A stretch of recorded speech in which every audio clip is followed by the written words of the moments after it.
حضرت علی المرتضیٰ فرماتے ہیں سیدہ فاطمہ نے کبھی مجھے کوئی کچھ کہا ہی نہیں، کبھی فرمائش ہی نہیں کی۔ ایک دن بیمار ہو گئی تو کہنے لگیں، میں قریب بیٹھا تو میں نے کہا فاطمہ زندگی میں تو نے کبھی کچھ نہیں مانگا، اور عزت والے باپ کی عزت والی بیٹی، میرا دل کرتا ہے کوئی فرمائش تو کرنا۔ تو حضرت فاطمہ کہنے لگی علی اگر ایک انار مل جائے نا، اگر ایک میرا دل کر رہا ہے اگر ایک انار مل جائے، ایک انار مل جائے تو طبیعت چاہ رہی ہے انار کھانے کو۔ مولا علی شیر خدا فرماتے میں گیا، ایک انار خریدا بازار سے، 1 دینار تھا میری جیب میں، انار خرید کے جب واپس پلٹا نا تو کہتے ایک بوڑھا شخص، ہونٹوں پہ کمزوری، آپ فرماتے ہیں میرے باپ دادا کی عمر کا، لڑکھڑاتے اس کے ہاتھ اور کہنے لگا علی میں بھوکا ہوں کئی دنوں کا۔ حضرت علی فرماتے ہیں میرے پاس وہ 1 ہی دینار تھا جس کا انار آ گیا، کہتے میں نے اسی وقت وہ انار نکالا، اس شخص کے ہاتھ میں رکھا، بوجھل قدموں سے جب میں اندر داخل ہوا نا تو پاک رسول کی پاک بیٹی، عزت والے نبی کی عزت والی بیٹی، صبر والے محبوب کی صبر والی بیٹی، کہتے ہیں جب میں نے اپنا قدم اندر رکھا دروازے کے تو فاطمہ نے میرا اترا ہوا چہرہ دیکھا تو کہنے لگی علی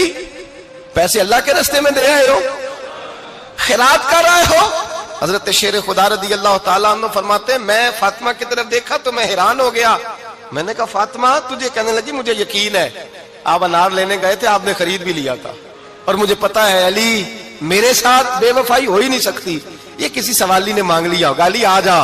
مجھے انار کھانے سے وہ سکون نہیں ملا جو تو اللہ کے راستے میں دے آیا ہے تو سکون ملا ہے، کھانے سے نہیں ملا جو تیرے دینے سے ملا ہے۔ مولا علی کہتے ہیں صبر کر کے میاں بیوی بیٹھ گئے تو دروازے پہ دستک ہوئی،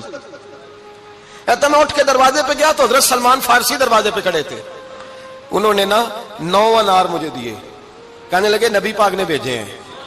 یہ 9 انار ہے نبی پاک نے بھیجے ہیں۔ تو حضرت علی شیر خدا فرمانے لگے ہمارے نہیں کسی اور کے ہیں،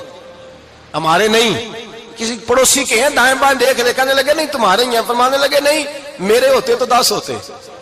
اس لیے کہ اللہ فرماتا ہے من جاء بالحسنۃ فلہ عشر امثالھا، تم ایک نیکی کرو گے میں 10 کا اجر عطا کروں گا۔ فرمایا میرے ہوتے تو 10 پورے ہوتے، اللہ رسول نے بھیجا اور میرا یقین کمزور ہو سکتا ہے؟ میرے ہوتے تو 10 ہوتے، یہ 9 ہے۔ حضرت سلمان فارسی نے جیب میں ہاتھ ڈالا، 10واں بھی نکالا، کہا علی تیرے 10 ہی تھے، میں تو تیرا امتحان لے رہا تھا،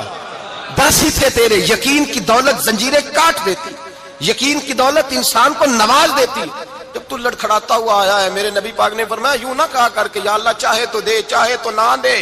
جب مالک سے مانگ تو کہا کر یا اللہ تجھی سے مانگنا ہے، میں لے کے اٹھوں گا، تو مجھے دے گا۔ فرمایا جتنا تیرا یقین کامل ہوگا اتنا ہی اللہ تجھے جھولی بھر کے عطا فرمائے گا۔